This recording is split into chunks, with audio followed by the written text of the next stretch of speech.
Dave Logan, The 3 Laws of Performance, Rewriting the Future of Your Organization and Your Life.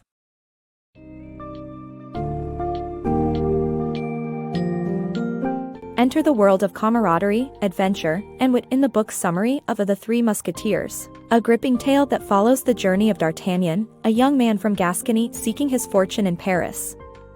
Alongside the other 3 musketeers, Athos, Porthos, and Aramis, D'Artagnan finds himself constantly embroiled in political intrigue, duels, and power plays involving the king, the cardinal, and a captivating woman named Milady.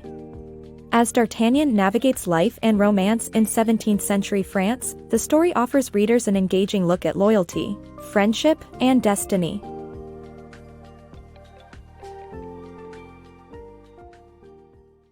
The beginning of D'Artagnan's adventure. In the small French town of Meung, a determined young man named D'Artagnan arrives seeking fortune in Paris. Armed with a letter of introduction to the Musketeers' leader, M. de Treville, D'Artagnan ends up being beaten by a stranger's accomplices after a tavern brawl. Despite being robbed of his letter, D'Artagnan presses on to Paris. There, he meets M. de Treville and 3 musketeers, Porthos, Aramis, and Athos. M. de Treville scolds the trio for losing a fight with the cardinal's guards, during which Athos was wounded.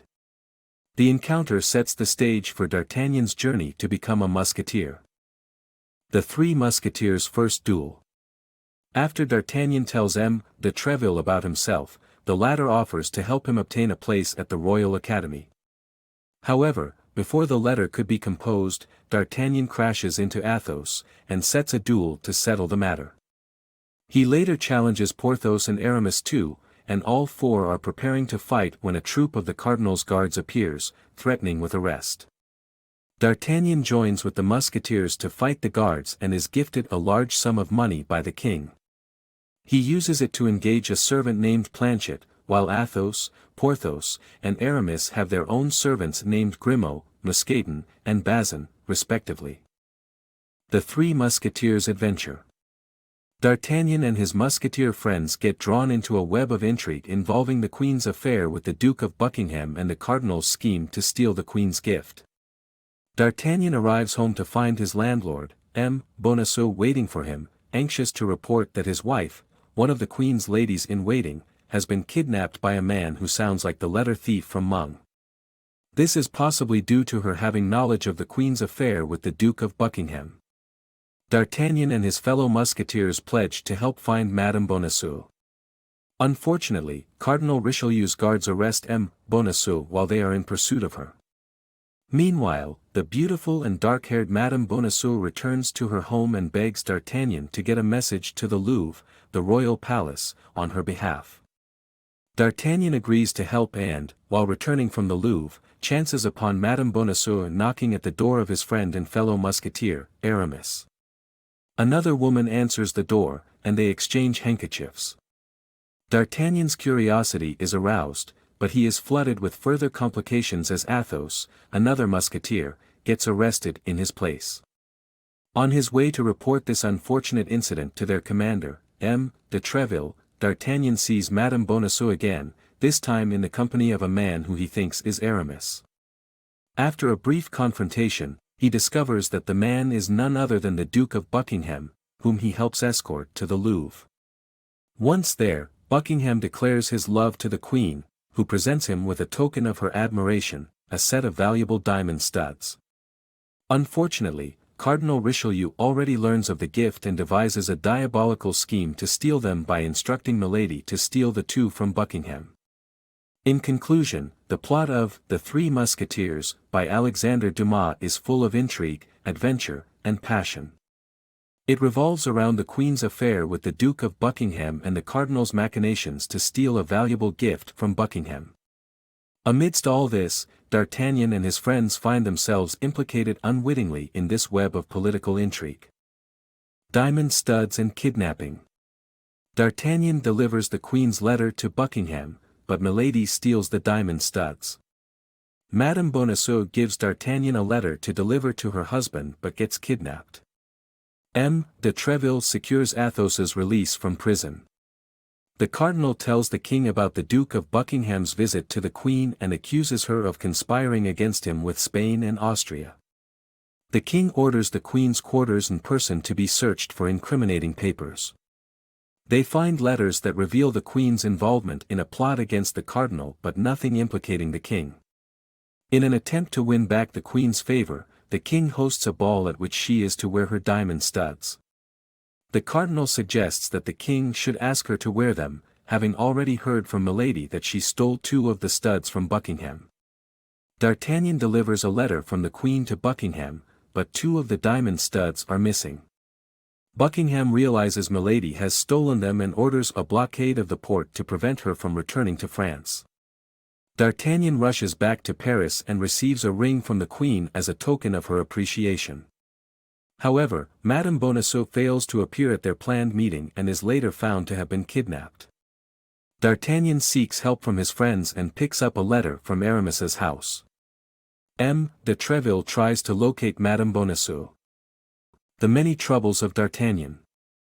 D'Artagnan reunites with his friends Porthos, Aramis, and Athos, but their meeting is far from peaceful. Porthos is broke and facing the wrath of his middle-aged banker's wife after lying about his identity, while Aramis is distressed about his mistress. However, the biggest surprise comes from Athos, who reveals a dark secret about a past love. The 4 friends return to Paris, where they receive news of an imminent battle against England. Unfortunately, they lack the funds to prepare themselves, but they find different ways to finance their needs. D'Artagnan, in particular, becomes smitten with Milady and unwittingly entangles himself in her vengeful schemes. Meanwhile, his former love interest, Madame Bonacieux, may or may not be in danger. In the end, D'Artagnan must face the consequences of his actions and alliances to spur him forward into treacherous territory. Musketeer Heroes. In this excerpt from The Three Musketeers, Athos, Porthos, and Aramis, along with D'Artagnan, face various challenges while fighting for their country.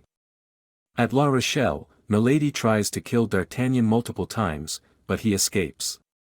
During a secret meeting, they overhear Cardinal Richelieu asking Milady to deliver a message to Buckingham, to stop the war against France immediately or face revealing his affair with the Queen. Milady agrees but also asks to arrest D'Artagnan and find Madame Bonacieux. Athos intervenes and takes the Order of Absolution given to Milady.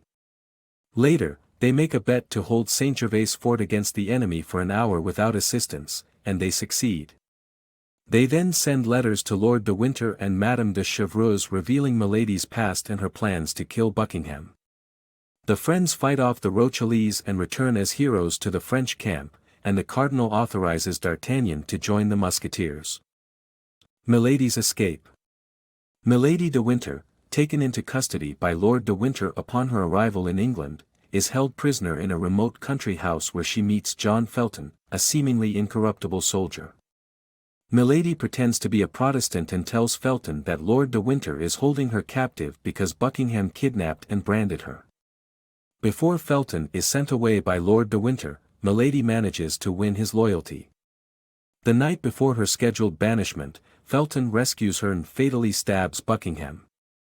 Meanwhile, the Musketeers receive a letter from Madame de Chevreuse revealing that Madame Bonacieux is in a convent in Bethune. Milady beats the Musketeers to the convent and, with the help of the Comte de Rochefort, escapes with Madame Bonacieux. Milady poisons Madame Bonacieux before fleeing alone, and she dies in D'Artagnan's arms. Lord de Winter arrives and agrees to hunt down Milady, whom Athos identifies as his first wife. The trial and execution of Milady. In this final section of The Three Musketeers, Athos convinces a mysterious solitary man to help the group capture Milady, who is about to escape France. They put her on trial for her crimes, and as Athos charges her, she challenges him to find the man who branded her with the fleur-de-lis. The executioner of Lille steps forward and reveals Milady was once a nun who stole from the church with the priest she seduced. When the priest was caught, Milady fled and the executioner was forced to brand his own brother. He found Milady again and branded her too. Porthos and Aramis sentence her to death, and the executioner decapitates her. The Musketeers then encounter the Comte de Rochefort on their way back to La Rochelle. He arrests D'Artagnan and takes him to the Cardinal, who accuses him of crimes that were already absolved. D'Artagnan tells the Cardinal about Milady's history and shows the order of absolution. The Cardinal offers D'Artagnan a promotion to lieutenant in the Musketeers, leaving the name blank, but all three insist D'Artagnan fills the name in. Athos retires, Porthos marries his mistress, Aramis becomes a priest, and D'Artagnan enjoys a distinguished career as a musketeer.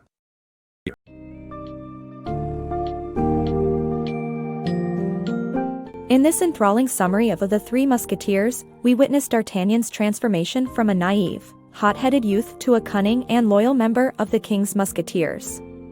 He, alongside his friends, Athos, Porthos, and Aramis, contributes to foiling assassination plots and maintaining the delicate balance of power in France. Throughout their adventures, the heart of the story lies in the friendship and teamwork of the Four Musketeers, living by their iconic motto, all for one and one for all.